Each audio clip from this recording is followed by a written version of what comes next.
ये अदलिया अगर सुप्रीम कोर्ट चाहे तो ये केसेस क्या जिस तरह नवाज शरीफ के खत्म हुए इस तरह खत्म हो सकते हैं फौरन? ट्रंप के हवाले से और वो हुण असां तुर जाना है, दिन रह गए थोड़े, मैं तो पंजाबी च कहांगा। अच्छा, मोहसिन नकवी और बिलावल आज नजर नहीं आए, इसमें बड़ा शोर मचा हुआ था। ये नकवी और बिलावल मेरे ख्याल वहां पे कहीं वॉशिंगटन में इस वक्त कहीं बर्फ की सड़कों में फिर रहे होंगे। नहीं हो सकता है सर, चेक करें कि हम गलत कर रहे हो, मतलब दुखी तो होंगे थोड़ा। जो है वो केसेस को खत्म करके बाहर आना चाहते हैं, वो किसी एग्जीक्यूटिव ऑर्डर के थ्रू बाहर नहीं आना चाहते। जो है जब प्रेशर आपको पता है जब डेवलप होता है तो ये लोग क्या केस को परस्यू नहीं करेंगे या केसेस वापस लेंगे, केस वहीं खत्म हो जाएंगे अदालतों में, ये भी तो हो सकता है। वो तो खुद एक कन्विक्टेड प्रेसिडेंट है, उसको सब बात की समझ है कि कन्विक्शंस कैसे की जाती हैं पॉलिटिकल। अगर कोई ये चीज ट्राई करेगा तो president Trump will be the first one two step on it and से नहीं, I don't believe any of that. आप देखेंगे कि जो इस दफा आप जो कल से जो आप शुरू करेंगे ये खत्म हो, और इंशाल्लाह ये खत्म होगा। प्रोटेस्ट उधर यूएस में, कोई वाशिंगटन में, कोई इस तरह नहीं जी, not only in US, world wide. जो है जब प्रेशर आपको पता है जब डेवलप होता है तो ये लोग क्या केस को परस्यू नहीं करेंगे या केसेस वापस लेंगे, केस वहीं खत्म हो जाएंगे अदालतों में, ये भी मेरा मानना है। अस्सलाम वालेकुम, मैं हूं सैबिक आज़मी, आप देख रहे हैं फेसबुक और यूट्यूब। आज मंगल का दिन शुरू हो चुका है और दुनिया की तारीख भी बन चुकी है। अमेरिका में खासतौर पर नई तारीख जो रकम हुई, 2 दफ़ा नाअहल किए गए डोनाल्ड ट्रंप, जिनके ऊपर 4 मरतबा गिरफ्तारी, 91 केसेस थे और 3 मरतबा कातलाना हमला होने के बावजूद आज 47वें सदर के तौर पर वो अमेरिका में डीप स्टेट एस्टेब्लिशमेंट को हरा के वो आज सदर के तौर पर हलफ उठा चुके हैं। ऐसी तारीख क्या पाकिस्तान में भी जल्दी नज़र आएगी कि इमरान खान पर भी 256 केसेस हैं, 6 मरतबा कातलाना हमला हुआ, 3 मरतबा नाअहली हुई, बीवी, भांजे, बहनों और वर्कर्स की कैद, और दुनिया की 5वीं बड़ी लार्जेस्ट पार्टी के होने के बावजूद खान 534 दिन से बेगुनाह इस वक्त जेल में कैद हैं। ये मामलात इमरान खान के भी क्या इसी तरह, आज से कुछ महीने पहले हम सोच नहीं सकते थे कि डोनाल्ड ट्रंप इस तरह सदर होंगे, अब खान का मामला भी क्या इसी तरफ जाएगा। अब अमरीकी अदालतों में पाकिस्तानी अदालतों में जो सबसे बड़ा फ़र्क है वो भी सामने आ रहा है। बहुत सारे केसेस हैं अदलिया के, जो अलकादिर ट्रस्ट का मामला है, ख़ासतौर पर इंतखाबी धांधली है, 26वीं तरमीम का केस है, चीफ जस्टिस का अदम एतमाद का मामला भी चीफ जस्टिस मंसूर अली शाह साहब की तरफ से आ रहा है, मुज़ाकरात का मामला भी है, हालात बदल रहे हैं, प्रेशर है, दबाव है, बहुत सारी चीज़ें आ रही हैं। अज़हर सिद्दीक़ साहब भी थोड़ी देर में ज्वाइन करेंगे, लेकिन मेरे साथ इस वक्त सजाद बरकी साहब मौजूद हैं, तहरीक इंसाफ के जनरल सेक्रेटरी हैं, OIC के। इनसे बात करते हैं क्योंकि अमेरिका में होने वाली पेशरफ से ये बाखबर है। बरकी साहब, बहुत बहुत शुक्रिया आपने ज्वाइन किया सर। सबसे पहले तो ये जो आज आपकी वहाँ अमेरिका में नई तारीख रकम हो चुकी है, अब इसकी इंतज़ार पाकिस्तान की कौम को भी है, आप लोगों को भी है, दुनिया को भी है, अमन की एक नई तारीख की कोशिश है। आपको क्या लगता है कि अब मामलात क्या होंगे? क्या वो तवक्कुआत जो लोगों ने लगाई हैं वो पूरी होंगी, तो किस तरह होंगी? अस्सलाम वालेकुम जी, first of all thank you so much. जैसे आपने कहा कि बड़ा तारीखी दिन है आज, प्रेसिडेंट ट्रंप ने हल्फ ले लिया है अपना, एक नया दौर समझ रहे हैं कि शुरू हो रहा है, जो वो क्लेम कर रहे हैं अपनी तरफ से और कह रहे हैं कि एक डिफरेंट किस्म का अमेरिका अब हम देखेंगे। हम भी उम्मीद करते हैं कि वो इसी, क्योंकि वो बात कर रहे हैं, अपने आप को कह रहे हैं कि I am a peace maker और अ यूनिफायर। तो बहुत बड़ी ये दावा है उनका कि अमेरिका की, हमेशा से देखें अगर हम हिस्टोरिकली, तो अमेरिका ने रूल किया है the rest of the world पे बिकॉज ऑफ उनके अपना जो एक उनका इंडस्ट्रियल मिलिट्री कॉम्प्लेक्स है, और हर दुनिया में डिफरेंट जगहों पे जहाँ जंगें हो रही थी वहाँ पे उन्होंने जाके उसमें हिस्सा लिया, वहाँ पे उन्होंने कंट्रोल किया। और प्रेसिडेंट ट्रंप अब ये क्लेम कर रहे हैं कि मैं इन सारी चीज़ों को ख़त्म करूँगा और मैं एक पीसफुल वर्ल्ड जो है उसकी तरफ लेके जाऊंगा अमेरिका को। अल्लाह करे कि ऐसा ही हो। बहुत बड़ा दावा है। जैसे आपने कहा कि एक डीप स्टेट जो है यहाँ पे भी उनके खिलाफ उन्होंने एक ये जंग जो शुरू की हुई है और उसके खिलाफ वो ये अपना मुहिम जो है उनकी है। जहाँ तक अब इसको लेके आए हम के पाकिस्तान के तनाजुल में, तो मेरा ख्याल है कि बड़ी क्लियरली आज उन्होंने जैसे अपनी इस्टेब्लिशमेंट को क्लियर वार्निंग दी और कहा कि आज के बाद ये इस्टेब्लिशमेंट जो है ये फैसले नहीं करेगी और ना ही ये यहाँ पे मुल्क में जो और बाहर भी जो काम है आर्म फोर्सेस का, वो सिर्फ अपने मुल्क को डिफेंड करना है और नथिंग एल्स। तो ऑब्वियसली जब हम पाकिस्तान की तरफ देखते हैं तो हम भी यही चाहते हैं कि हमारी फौज जो है वो सिर्फ मुल्क के डिफेंस के लिए काम करे और वो जो सियासत में उनका रोल है और वो जो उनका कब्जा है उस मुल्क पे वो खत्म हो। बिल्कुल। अच्छा बरकी साहब, इसमें मामलात को हल करने के लिए माजी में हमने देखा जिस तरह बिल क्लिंटन के नवाज शरीफ का मामला हल हुआ, मुशर्रफ के साथ रिचर्ड आर्मिटेज का मामला था, फिर उसके अलावा बेनज़ीर भुट्टो का कोंडालीसा राइस ने करवाया। उससे पहले भी अब माजी में जाएँ तो अमेरिका के साथ एक पूरी तारीख है पाकिस्तान की सियासत की। ये कहा नहीं जा सकता कि उनका असर और रसूख नहीं है पाकिस्तान में या वो उसमें डायरेक्टली इनडायरेक्टली इन्वॉल्व नहीं है। रजीम चेंज ऑपरेशन भी बाइडेन हुकूमत पे इल्ज़ामात लगते रहे। अब ये जो डोनाल्ड ट्रंप के आना है, उसमें आपकी एक बड़ी एडवोकेसी है, बड़ी लॉबिंग है, ख़ास तौर पर ट्रंप की जो टीम है उसके साथ। तो हालात तो आपके हक में नज़र आ रहे हैं। इस सूरत-ए-हाल में ये मामलात किस तरह होंगे? क्या कोई ट्वीट आएगी आपके ख़्याल में, कोई बयान आएगा या कोई दरमियानी पार्टी बीच में आएगी? देखें जी, हम ना तो ये एडवोकेट करते हैं और ना ही हम ये चाहते हैं कोई डायरेक्ट इंटरवेंशन किसी किस्म की हो। कोई हम नहीं मांगते और ना ही हमने मांगी है कि उनकी तरफ से कोई हमें ट्वीट आए या कोई ऑर्डर आए या कोई इस तरह का बयान दिया जाए जो कि पाकिस्तान की सॉवरेनिटी पे जिसका असर हो। ये लॉन्ग टर्म चीज़ें होती हैं। आपको अपने मुल्क की सॉवरेनिटी जो है वो रखनी चाहिए। चाहते क्या हैं हम ये चाहते हैं कि जो बाइडेन एडमिनिस्ट्रेशन ने अपनी पॉलिसी के थ्रू पाकिस्तान में रिजीम चेंज किया, आप उस पॉलिसी को ख़त्म करें। आप पाकिस्तान के अंदर इंटरफेरेंस जो है उसको ख़त्म करें। आप ये जो सपोर्ट है आपकी इस करप्ट रिजीम पे, जो मिलिट्री रिजीम वहाँ पे बैठी हुई है और जो जिन लोगों को उसने हुकूमत में बिठाया हुआ है, प्रॉक्सीज बना के बिठाया हुआ है, आप उनकी सपोर्ट खत्म करें। और आप जो ह्यूमन राइट की वहां पे वायलेशंस हो रही हैं, जो वहां पे 26 नवंबर को लोगों को मारा गया, जो इलेक्शन छीना गया हमारे से 8 फरवरी को, जो 9 मई को जो एक फॉल्स फ्लैग ऑपरेशन किया गया, आप इस चीजों को सपोर्ट करें। आप देखें कि ये क्या हुआ और क्यों हुआ। आप सिविल राइट्स और ह्यूमन राइट्स के लिए आवाज बुलंद करें। ये वाला नैरेटिव जो है ना, जो व्हाइट हाउस ने बनाया हुआ था कि जी ये पाकिस्तान का इंटरनल मैटर है, ये खत्म हो और इंशाल्लाह ये खत्म होगा। आप देखेंगे कि जो इस दफा आप जो कल से जो आप शुरू करेंगे, देखें ना, जो व्हाइट हाउस स्पोक्स पर्सन जो है वो डिफरेंट बातें करेंगे अब। और ये वही व्हाइट हाउस स्पोक्स पर्सन बनी है जो कि ऑलरेडी हमारे इलेक्शन पे और पाकिस्तान पे बयान दे चुकी हैं। बिल्कुल दे चुकी हैं। जेसिका, जेसिका नाम है उनका शायद, उन्होंने भी पूरी मेरे ज़हन में आ जाएगा। जी, उन्होंने बिल्कुल उनकी स्टेटमेंट, लेकिन मुझे याद है खास तौर पर इलेक्शन के मामलात पर तहरीके इंसाफ के हारने पर उन्होंने बड़ी स्ट्रॉन्ग स्टेटमेंट दी थी, वो न्यूयॉर्क पोस्ट के हवाले से। अच्छा, इसके अलावा अभी रिजीम चेंज, अभी अपनी बात की बाइडेन पॉलिसी रिवर्स हो, वो तो अब जा चुके हैं, मतलब जाने के बाद उनकी पॉलिसी तो खत्म। तो अब ये रिवर्स जो रिजीम चेंज ऑपरेशन है वो किस तरह हो सकता है? ये तो ज़ाहिर है इमरान खान को बार-बार डील की ऑफर तो की जा रही है कि आपने अगर जेल से बाहर आना है, आप हमारी ये मुतालबात तस्लीम कर लें, सोशल मीडिया कंट्रोल करवा दें, ट्विटर बंद करवा दें और सिस्टम के खिलाफ ना बोलें। तो फिर इस मामले को आपको कैसे लगता है कि ये किस तरह हल हो सकता है? देखिए, मैं समझता हूं कि अभी भी जो ये रिजीम पाकिस्तान में जो चल रही है, इनकी ऑक्सीजन जो है वो यहाँ से जाती है। इनकी फाइनेंशियल सपोर्ट जो है वो अमेरिका से आती है। इनके बहुत सी पॉलिसीज जो हैं वो काम नहीं कर सकती अगर उनको अमेरिकन और वेस्टर्न, यूके व यूरोपियन कंट्रीज हैं, उनकी सपोर्ट ना हो। अगर ये सपोर्ट उनके पीछे से हट जाए, even for a little while, तो आप देखेंगे कि इन लोगों को कोई और चॉइस नहीं होगी कि ये अपनी पॉलिसीज जो है उनको, पॉलिसीज क्या, ये जो चोर चकारी वहां पे इन्होंने शुरू की हुई है, इसको खत्म करें और जो राइटफुल लोगों का जो मैंडेट है उसको वापस करें। ये तो अच्छा, बरकी साहब, अभी दो छोटे-छोटे सवाल फिर अज़हर सिद्दीक साहब आए हैं, उनसे अदलिया के हवाले से पूछते हैं, वो आपने उसमें ज़रूर पार्टिसिपेट कीजिएगा। अभी रिचर्ड ग्रनेल की काफ़ी सारी ट्वीट्स आई, रिचर्ड ग्रनेल ने बड़ी उस पे खुल के बात की, उससे पहले भी काफ़ी सारी 37 से 38 लोगों की ट्वीट्स आती रही, लेकिन अब ये सिलसिला कुछ रुका हुआ है। इसकी क्या वजह है? सर, जहां तक हमें पता है इसका कि ये मामला एकदम से बहुत तेजी से शुरू हो गया था। आपने देखा रिचर्ड ग्रनेल ने भी की, इलॉन मस्क ने बहुत सी ट्वीट्स की, इस्लामोफोबिया की बात शुरू हो गई क्योंकि उसने मुसलमानों के, यूके के मुताल्लिक कुछ बातें बार बार करनी शुरू की थी। तो हमें ये इत्ला यही है हमारी कि इंटरनली रिपब्लिकन पार्टी ने ये एक सख्त फैसला किया कि जब तक हमारी इनॉग्रेशन नहीं हो जाती, ये सब ट्वीटिंग जो है इसको आप बंद करें।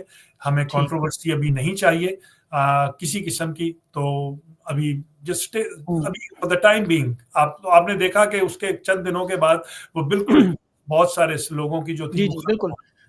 अच्छा, मोहसिन नकवी और बिलावल आज नजर नहीं आए, इसमें बड़ा शोर मचा हुआ था, वहां पहुंचे हुए हैं और ट्रक भी इन्होंने शुरू कर दिए आपकी नकल में, वहां बड़े ट्रक भी खड़े किए हुए थे काफी सारे। सर ये हमारी नकल में भी बड़ा कुछ और करेंगे और मुंह काला भी अपना कराएंगे यहाँ पे हमारे लोगों से, फिक्र ना करें। ये ट्रम्प और अपना ये नकवी और बिलावल मेरे ख्याल वहां पे कहीं वॉशिंगटन में इस वक्त कहीं बर्फ की सड़कों में फिर रहे होंगे, क्योंकि इनॉग्रेशन में तो ये जा नहीं सकते थे, क्योंकि वो तो रिस्ट्रिक्ट हो गई थी to congressional and senatory leaders के लिए। और वहां पे कोई दावतें वावतें जो चल रही हैं, वहां पे किसी दावत में जाके फोटो जरूर खिंचवाएंगे अपनी। अब नहीं हो सकता है सर, चेक करें कि हम गलत कर रहे हो, मतलब दुखी तो होंगे थोड़ा। अजहर सिद्दीक साहब ने ज्वाइन किया है। अजहर साहब बहुत बहुत शुक्रिया सर। अदलिया में अजहर भाई बहुत सारे मामलात हैं। अभी डोनाल्ड ट्रंप का जो मामला देखा हमने, वहां तो सुप्रीम कोर्ट का जज खड़ा हो गया, उसने इलेक्शन लड़ने दिया और आज सदर भी बन गया। पाकिस्तान में अभी जो 26वीं तरमीम का केस लगने जा रहा है, और फिर आपने देखा होगा जिस तरह अभी जस्टिस मंसूर अली शाह साहब की तरफ से खतूत आए हैं वाज़े तौर पर, ये सारा मामला आप कैसे देख रहे हैं? बहुत शुक्रिया। अस्सलाम टू सजाद बरकी साहब, अल्लाह ताला इन्हें जिंदगी और सेहत दे, माशाल्लाह बड़ी मेहनत की है उन्होंने। अच्छा देखिए, एक चीज तो देखे ना, मैं एक बात का जो बात कहना चाह रहा हूँ कि आपने देखा कि पूरी दुनिया की सबसे बड़ी डेमोक्रेसी अमेरिका के अंदर इलेक्शन हुए, कोई मर्जी का इलेक्शन कमीशन नहीं आया, कोई इलेक्शन का सिंबल नहीं लिया गया, कोई फॉर्म 45-47 नहीं हुआ, कोई हमने नहीं देखा कि नॉमिनेशन पेपर लोग उठा लिए गए, 144 लगाओ, आपने डिटेंशन ऑर्डर जारी कियो, आपने खंदकें खोद दियो, और वहां लोगों को घरों से उठाकर, क्या आपने देखा नहीं कितना जबरदस्त? और देखें वो, और दुनिया वो कहां से कहां तरक्की कर गई। पहले तो मुबारक हो, हम जो बाइडन साथ खड़ा हुआ तस्वीर बना के मुबारक दे रहा था। यही तो फर्क है ना। हमारे यहाँ क्या है कि देखें, क्या वहां नहीं है एस्टेब्लिशमेंट का रोल? क्या वहां पेंटागन रोल प्ले नहीं करती है? लेकिन आपके सामने आप देखिए तो सही, पूरी दुनिया की पॉलिसीज अगर चल रही हैं तो, लेकिन उन्होंने जो पैरामीटर्स बनाए हुए हैं वो पैरामीटर्स अपनी जगह हैं, वो पॉलिसीज उनकी। अब ये नहीं है कि पेंटागन सारे सिस्टम को कंट्रोल करता है, वो ठीक है उन्होंने देखे। और उसकी वजह देखें आप, उसकी वजह बुनियादी तौर पर यही है कि फिर निजाम की कामयाबी देखें आप, फर्क देखें ना, कि जहां पॉलिसीज आपके मुंतखब लोग चलाते हैं और जहां कंट्रोल लोग चलाते हैं, हाल क्या होता है। अब आते हैं अगली बात की तरफ। एक बात तो देर में रखिएगा, अब ये जो ट्रांजिशन वहां हुई है, उस ट्रांजिशन को आप आहिस्ता आहिस्ता अदालतों के अंदर भी रिफॉर्मेशन की तरफ लेकर जाएंगे। ये जस्टिस मंसूर अली शाह ने, अजहर भाई बड़ा ये भाई मैं बता दूं, जी क्या कहना चाह रहे? ये बड़ा आपने इंटरेस्टिंग पॉइंट कि ये वहां की जो ट्रांजिशन हुई है उसका इम्पैक्ट पाकिस्तान की अदालतों में नजर आएगा। मैं अब अभी आपके सामने रख दिए ना एक केस, देखे ना वजह क्या है। अभी ये मामला जो था बड़ा अहम मामला था, आर्टिकल 191 यानी, और देखिए असूली तौर पर क्या है, ये किसी क्लर्क ने बैठकर डिसाइड नहीं करना, ये किसी एडमिनिस्ट्रेटिव कमेटी ने नहीं डिसाइड करना कि ये वाला केस उधर लगाना है या उधर लगाना है। जब एक केस लगा है तो उसकी इंटरप्रिटेशन का मामला आना तो वो कोर्ट ने करना होता है कि उसका इख्तियार है या नहीं है। हम इसको कहते हैं जुरिसडिक्शनल इशू। अब जुरिसडिक्शनल इशू में क्वेश्चन ऑफ लॉ फ्रेम कर दिए, बना दिया कि आर्टिकल 191 का फ्रेमवर्क देखना है हमने कि ये केस यहां से वहां जाना है, उसकी मुआवनत मंगवा ली। लेकिन जब वो मुआवनत मंगवाई तो उन्हें तो मुसीबत पड़ गई, क्योंकि वजह जो वो 26वीं आईनी तरमीम जो है, आईनी बेंच अपने पास रखना चाहता था, लेकिन एक्चुअली जस्टिस सईद मंसूर अली शाह के बेंच ने वो 26वीं आईनी तरमीम वहां पहुंचने से पहले मामला सेटल डाउन कर दिया। अब क्या हुआ, अच्छा उन्होंने पकड़ के जजेस तब्दील कर दिए, रोस्टर मर्जी से बना दिया, और जब लगाने का कहा तो कमेटी, आपको याद है अब जहां जस्टिस सईद मंसूर अली शाह को एहसास होता होगा कि जब हम पहले कहा करते थे कि supreme court practice and procedure की जो कमेटी बनाई है कल ये गले पड़ेगी, और आज देखें आप। और वहीं इसी तरह सिर्फ यही नहीं है, जस्टिस सईद मंसूर अली शाह साहब ने बड़ा साथ दिया था काजी फायद ईसा का, रिव्यू का जब बेंच बना था, और उसके बाद वो मैनेज करने में कामयाब हो गया। कयूम सिद्दीकी साहब अगर ट्वीट उठाकर देखे ना, तो अगर वहीं पर बैठकर बैलेंस चले होते, लेकिन चले देर आए दुरुस्त आए। मैं ये नहीं कहना चाहता ना मैं इस कॉन्टेक्स्ट में, लेकिन मैं तारीखी बात दोहराना जरूरी है कि ये है क्या, अब हुआ क्या है इसमें। अब वो केस एडिशनल रजिस्ट्रार को केस फिक्स कराने का कहा, उसने केस फिक्स ना किया, उनको बुलाया, आकर सारी कहानी बताई, उनको कंटेम्प्ट का नोटिस जारी हो गया। अब कंटेम्प्ट के नोटिस के बाद अब जो सुबह बेंच बना है, उस बेंच में जस्टिस आयशा मलिक साहब को निकाल दिया इसमें। अब काम क्या किया इन्होंने यहाँ आईनी बेंच ने, और ये मेरी मैंने भी दरखास्त चैलेंज की हुई है, कॉन्स्टिट्यूशन पिटीशन 55/2024 जो है वो उसको नंबर लग गया हुआ है। और अब 27 तारीख वाले दिन पिछले वीलॉग में वो आपका सारा मैंने तफसील से बताया भी है। अच्छा सर भाई ये बताएं 26वीं तरमीम अगर ये फ़र्ज़ करें अगर ये केस चलता है तो इसमें जो मुद्दत मुलाज़मत तोसी हुई है और चीफ जस्टिस की अपॉइंटमेंट ये दोनों चीज़ें भी साथ ही उड़ेंगी अगर 26वीं तरमीम उड़ जाती है? नहीं देखिए 26वीं आईनी तरमीम का ये सब्जेक्ट नहीं है। 26वीं आईनी तरमीम में 4 बड़े अहम इशू हैं। सबसे पहला तो काम है कि जुरिस्डिक्शन जो है कोर्ट की जो आईनी को अलहदा कर दिया, सुप्रीम कोर्ट में जो डिवाइड कर दिया, ये बड़ा इशू है। दूसरा इशू है जुडिशल कमीशन का कि जिसमें अपना खास तौर पर चीफ जस्टिस जो सीनियोरिटी का प्रिंसिपल खत्म कर दिया है, वो वाला मामला बड़ा अहम है। तीसरा अहम इशू जो है वो ये है कि जो बेंचेस बनाने के हवाले से इख्तियार चला गया है और वो सारा वापस आना है। और चौथा इशू जो इसके साथ साथ आप रखेंगे, मैं अदलिया के मुतालिक बता रहा हूं आपको, वो है जुडिशियल कमीशन की अपॉइंटमेंट। यानी पहले होता था कि तादाद ज्यादा होती थी हमारी जुडिशरी में से, और यानी अगर 12 लोग बैठते हैं तो उसमें से 8 लोग होते थे जुडिशरी के, और उससे जुडिशरी की मर्जी के पैटर फैमिलिया के बुनियाद के ऊपर वो लोग। अब क्या है कि 13 लोगों का है, उसमें से 5 लोग अगर जुडिशरी में से 8 इधर से बैठे हुए हैं तो ये डोमिनेट कर जाते हैं। ये वाला अहम मामला है। एक और बताना चलूँ आपके यहाँ, सिर्फ 26वीं आईनी में ये इशू नहीं है, ये जो हमने इलेक्शन कमीशन को भी ताहयात कर दिया है। यानी इलेक्शन कमीशन जब तक है क़यामत तक अगर यही है तो यही है, अगर ये मर गया तो ये मर गया, वरना यही रहेगा। यानी नया नहीं तैनात करना आपने। और उन्होंने ये भी तरमीम कर दी हुई है। तो ये वाले सारे मामले वहां देख रहे हैं। जहां तक दूसरा मसला जो है ना, एक्सटेंशन वाला जो मामला है, वो जो कि एक्ट ऑफ पार्लियामेंट से हुआ है, सादा अक्सरियत के साथ किया है, उसका वो वैसे भी चैलेंज नहीं है। वो अभी तक किसी ने चैलेंज नहीं किया हुआ, जो अपना chief of the army staff के कॉन्टेक्स्ट। चैलेंज किसने करा? हाँ, ये बात अब क्या कहें अब यानी पाकिस्तान के अंदर रहते हुए तो अब ये तो बात आपकी सही है, लेकिन याद रखिएगा कि ये 26वीं आईनी तरमीम वाला मसला हल हुआ तो कोई पता नहीं है कि कोई उस वाले मामले को भी छेड़ दे। लेकिन हम 27 तारीख को, हम बता दूं हम आपको, देयर इज अ पॉसिबिलिटी, हम कल डिस्कस करेंगे कि देयर इज अ पॉसिबिलिटी कि हम लार्जर बेंच बनाने की दरखास्त पहले ही दे दें, क्योंकि जस्टिस आयशा मलिक वहां शामिल कर लिया, वरना 7 मेंबर बेंच बैठा करता था। जस्टिस आयशा मलिक को भी जाके 8 मेंबर बेंच बन गया है। तो जस्टिस आयशा मलिक वहां बैठी होंगी, वो पॉइंट आउट करेंगी, और वहां जब सवाल उठाएंगे वहां पॉइंट आउट किया जाएगा कि लार्जर बेंच के ऊपर। वरना ये होगा कि जैसे ही समाअत शुरू होगी तो हम उस वक्त लार्जर बेंच की बात करेंगे कि ये केस लार्जर बेंच के सामने, लार्जर से मुराद है फुल कोर्ट के सामने ये केस लगाया जाए, ताकि वो सारे जजेस केस सुने। मैं आपके पास अलकादर ट्रस्ट के हवाले से आता हूँ। मैं बरकी साहब से बड़ा अहम सवाल, अभी बरकी साहब इसमें तो कोई शक नहीं, देखें आप लोगों की तरफ से कोई ऐसा मुतालबा नहीं है कि अमेरिका की कोई इंटरवेंशन हो या ट्रंप एडमिनिस्ट्रेशन कोई ऐसा अमली इकदाम करे। लेकिन अभी ब्राजील का एक केस जो मेरे सामने आया जिसमें एक्स प्रेसिडेंट है जो, उन्होंने वहां पे जो अभी किया है रिसेंटली, उनका मामला भी माफ कीजिएगा तोशा खाना वाला, उनके ऊपर भी केस बना और उनका पासपोर्ट वहां सुप्रीम कोर्ट ने जब्त किया हुआ है। ट्रंप ने उन्हें इनविटेशन भी भेजा लेकिन वहां ब्राजील की हुकूमत ने जाने नहीं दिया।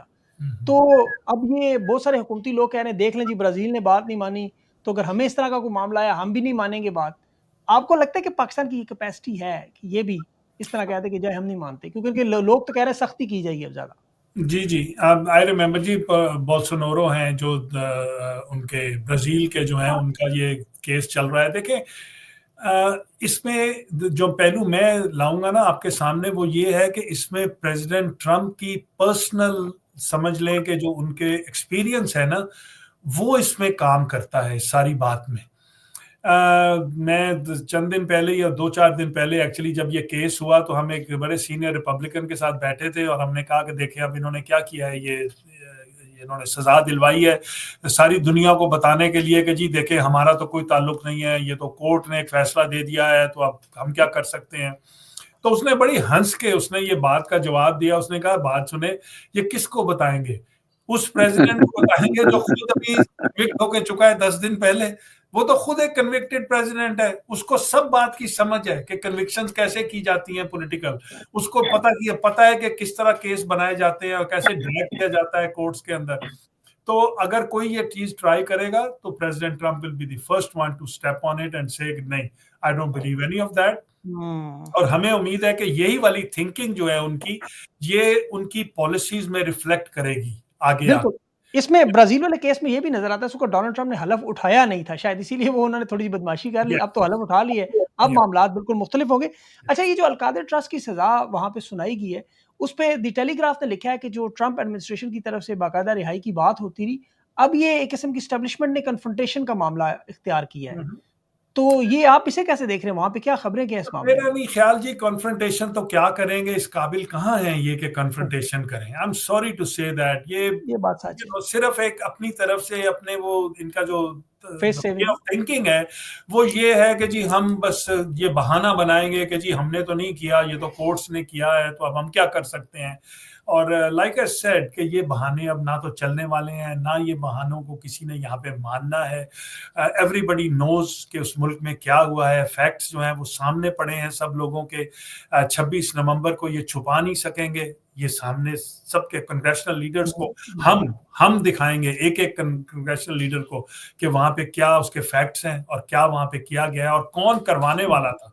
तो ऑर्डर अभी आप रिमाइंडर उनको भेज रहे हैं, आपका जो पहले तो करारदाद आ चुकी है वो मार्च में जो हुई है, उसके बाद अब आप ये क्या रिमाइंडर का सिलसिला शुरू होने जा रहा है, उनको याद दहानी कराई जाएगी, क्या करेंगे? जी, ब्रीफिंग जो है उसमें याद दहानी भी है, लेकिन उससे ज्यादा जो इम्पोर्टेंट चीज है जिसपे हम काम कर रहे हैं राइट नाउ इस के एक बाइंडिंग रेजोल्यूशन की तरफ हम इसको लेके जा रहे हैं कि हम अब एक ऐसा रेजोल्यूशन प्रेजेंट कर रहे हैं कांग्रेस को जिसपे कि अगर कांग्रेस के इनफ मेंबर्स ने उसको साइन कर दिया तो वो बाइंडिंग, उसको फिर इम्प्लीमेंट करना पड़ेगा उस रेजोल्यूशन को। बाकी साहब एक और सवाल, उसके बाद मैं अजहर भाई के पास जाना है, ये जो आपकी 22 एक बात क्विकली कर दूं कि उस रेजोल्यूशन में हमने जो सैंक्शंस हैं वो मांगी है इन सब लोगों पे, इंडिविजुअल्स के ऊपर, इंडिविजुअल लेवल पे, कि इन ये पे जो 22 तारीख की आपकी हो रही है हियरिंग वहां कांग्रेस में, इसका भी कोई उसके साथ लिंक है? जी ब्रीफिंग है, ये तो ब्रीफिंग है, ये इंफॉर्मेशन के लिए है, कांग्रेस के लीडर्स को इन्फॉर्म करना, फैक्ट्स उनको दिखाने, उनको वीडियोस दिखाएं, उनको हम जो जो रियल हुआ है सारा कुछ पिछले 2 सालों में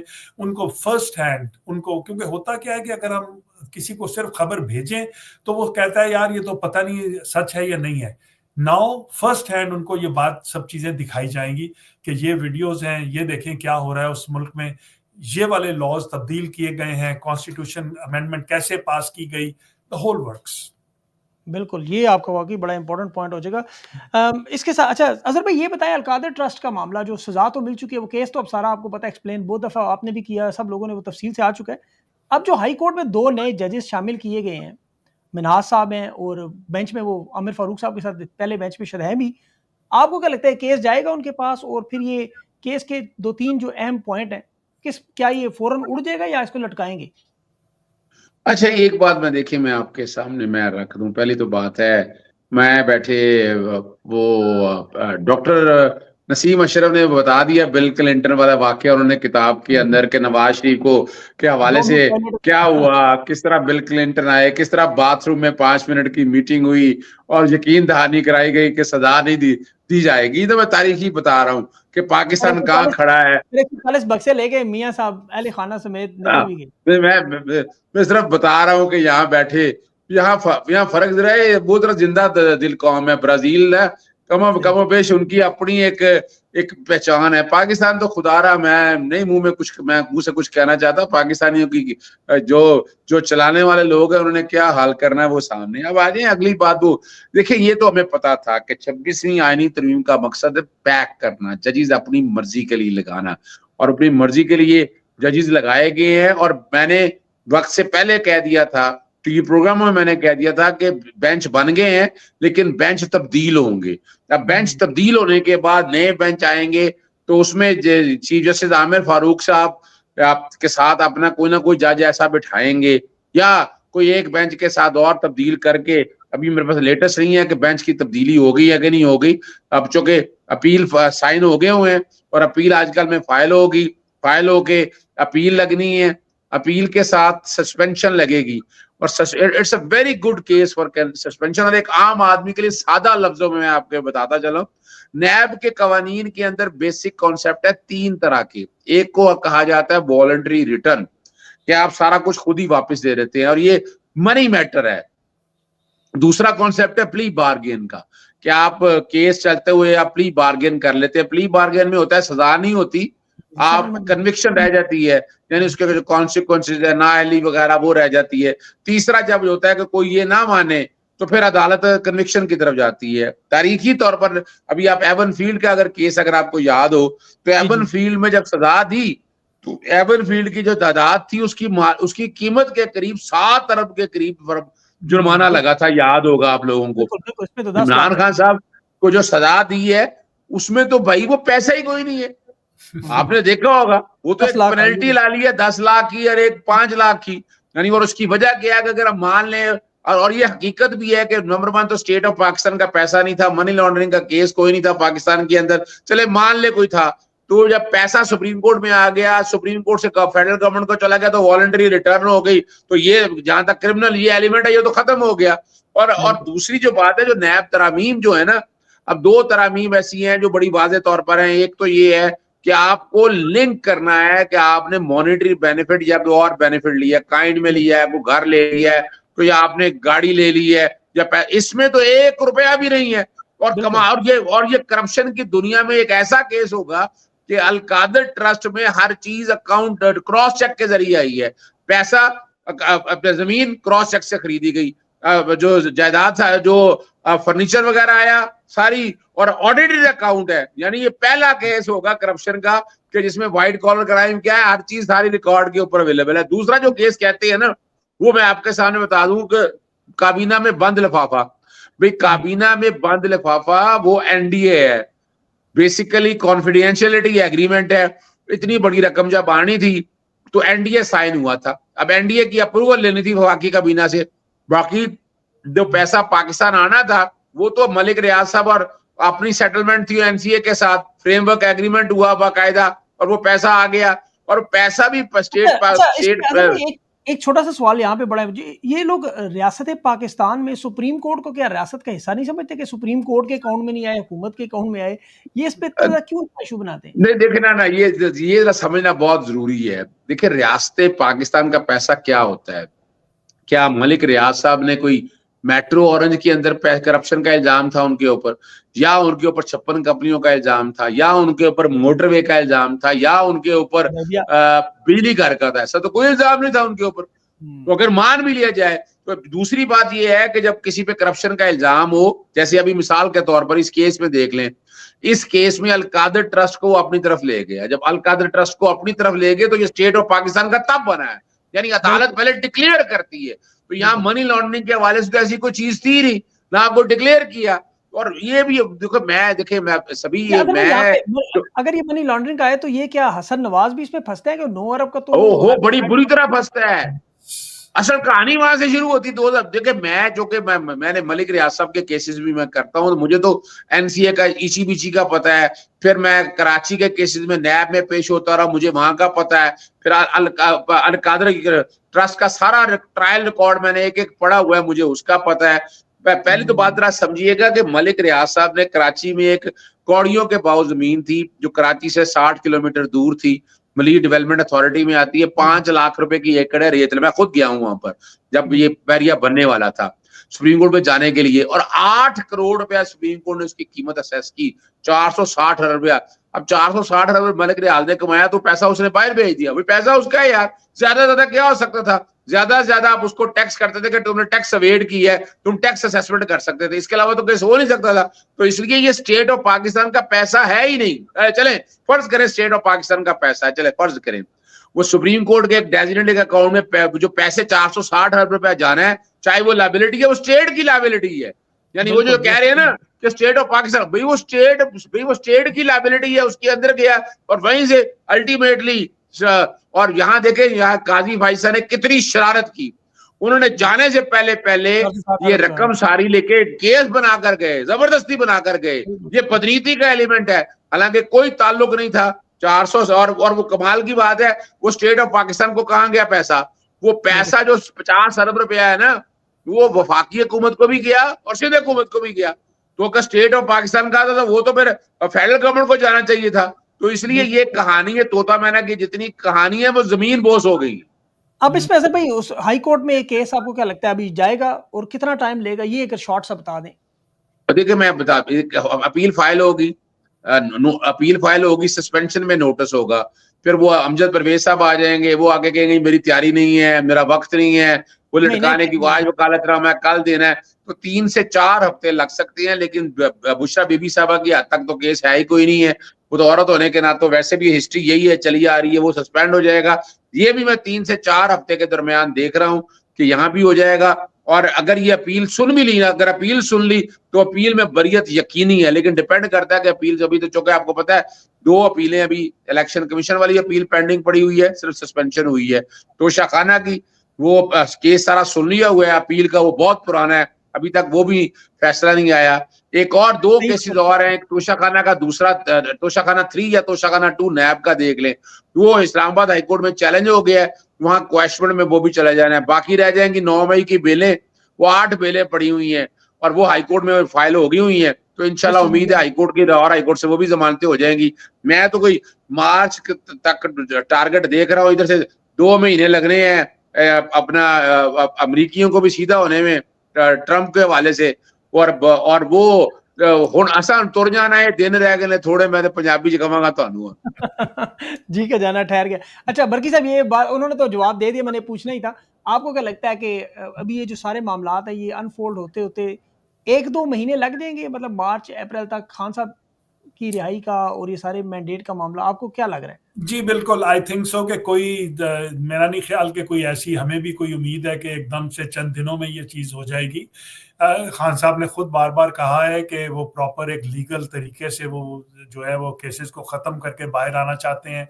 वो किसी एग्जेक्टिव ऑर्डर के थ्रू बाहर नहीं आना चाहते हैं, क्योंकि वो कल को फिर ऐसे हुआ कि जी वो डील हो गई, जी वो एनआरओ हो गया, ये हो गया, वो हो गया, तो we don't want any of that.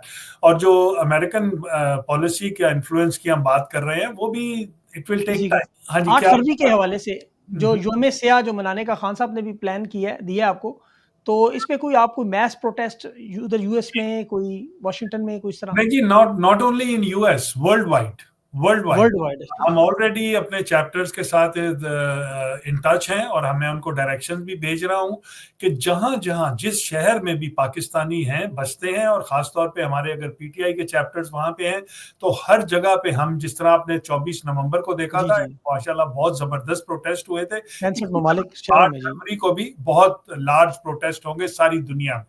और फॉरेन रेमिटेंस के जो वो आखिरी क्वेश्चन है आपसे, फॉरेन रेमिटेंस में भी आपको लग रहा है कि इसमें इस महीने में स्टेट बैंक की फिगर्स में मैनिपुलेशन नहीं होगी, तो वो अगर वो मैनिपुलेट नहीं करेंगे तो ऑब्वियसली है। हम तो जितने लोगों को यहाँ जानते हैं और जिन लोगों से बात होती है, वो सब ने ये कहा है कि जी हमने रेमिटेंसेस बंद कर दी हैं, हम यहाँ से नहीं भेजेंगे। जो मिडिल ईस्ट के लोग हैं उन्होंने अपनी रेमिटेंस को कम कर दिया है, क्योंकि कुछ की मजबूरी है कि उनका घर बार चलता है वहां पे, और वो बेचारे उसको कंप्लीटली खत्म नहीं कर सकते हैं। तो आप देखेंगे कि इसमें बड़ा ड्रॉप आएगा रेमिटेंस में। बिल्कुल सही। अजहर भाई, आखिरी सवाल आपसे, एक बड़ा इंपॉर्टेंट ये वाला, ये जो खान साहब के केसेस का मामला, अभी बरकी साहब ने भी बात की है कि खान साहब तो जाहिर है वो बार बार कह रहे हैं मैं अदालतों से लड़ के आऊंगा, एग्जीक्यूटिव ऑर्डर से नहीं आऊंगा। तो ये सारे आपने बताया तो है सारे केसेस की तफसील।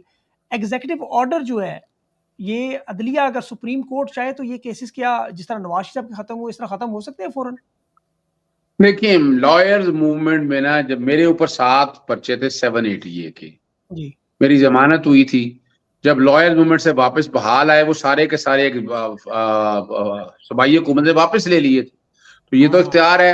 आप याद रखिए एग्जीक्यूटिव ऑर्डर का, ये तो बेवकूफ जी, उनके भी ये तो देखे ना, बेवकूफ बनाने वाली बात है ना। वो एक और चीज मैं आपके सामने बता रहा, चलो मैं पहले भी बताता चलो, असल में आजम जी तारड़ साहब, आपको पता हफ्जाबाद वाले साइड से हैं, तो ये जजेस जितने भी केसेस सुन रहे हैं ना ट्रायल के, ये सरगोदा, हाफजाबाद और मंडी बहाउद्दीन, ये उस तहसील से हैं। ये याद रखिएगा, ये बहुत जरूरी है बात समझने के लिए। और एग्जीक्यूटिव ऑर्डर, हमें एग्जीक्यूटिव ऑर्डर की जरूरत नहीं है। उसकी वजह क्या है? समानता तकरीबन सारी होगी। ये क्या करते हैं कि नए केसेस बनाते हैं, और नए केसेस पॉलिटिकल विक्टिमाइजेशन के केस बन रहे हैं। आपको पता है 26 नवंबर के हवाले से बहुत से लोगों की जमानतें हो गई हैं। इमरान खान साहब, बुशरा बीबी की जमानतें। अच्छा भाई, सवाल मेरा ये कि फर्ज करें हुकूमत जो है, जब प्रेशर आपको पता है जब डेवलप होता है, तो ये लोग क्या केस को परस्यू नहीं करेंगे या केसेस वापस लेंगे, केस वहीं खत्म हो जाएंगे अदालतों में? ये भी तो हो सकता है। देखिए, नैब ने क्या किया था, नैब में तरमीम हुई, अब तो नैब तो वैसे खत्म हो गया। अब तो करप्शन का केस बताएं कोई है? आज मुझे नैब के ऑफिसर मिले, मैंने पूछा क्या हाल है, कहता छनकने बजाते हैं हम बैठकर वहां पर, हमारे पास रह ही कुछ नहीं गया है। तो और ये क्या क्या था नवाज शरीफ के केस में, उन्होंने कहा जी हमें बेल देने में इंतजार कोई नहीं, जब बरी करने की बात आई तो उन्होंने कहा हमें बरी करने में एतराज कोई नहीं। फिर इस तरह हालात इस तरह बदलते हैं ना, फिर आगे कहते हैं जैसे मैंने बताया वो हुकूमतें केस वापस ले लेती हैं, सरकार के पास इख्तियार है एग्जीक्यूटिव ऑर्डर का। तो यानी ये जो बैठ के ना बेवकूफ बनाने की बात करते हैं, झूठे मुकदमे ठहरते नहीं होते, तो फिर हुकूमतें जान के वापस ले लेती है। वरना अगर रिकॉर्ड पे ले और कल झूठे मुकदमों के खिलाफ अगर काम शुरू हो तो ये सरकार हिल जाए, ये भी बता दूं मैं आपको। Yes. ये भी बड़ी इंटरेस्टिंग है सर। बहुत बहुत शुक्रिया आप दोनों का, आपने बड़ी तफसील से बात की। बरकी साहब आपका भी, अजहर सिद्दीकी साहब आपका भी, आपने अपना कीमती वक्त दिया। बहुत बहुत शुक्रिया, थैंक यू सो मच।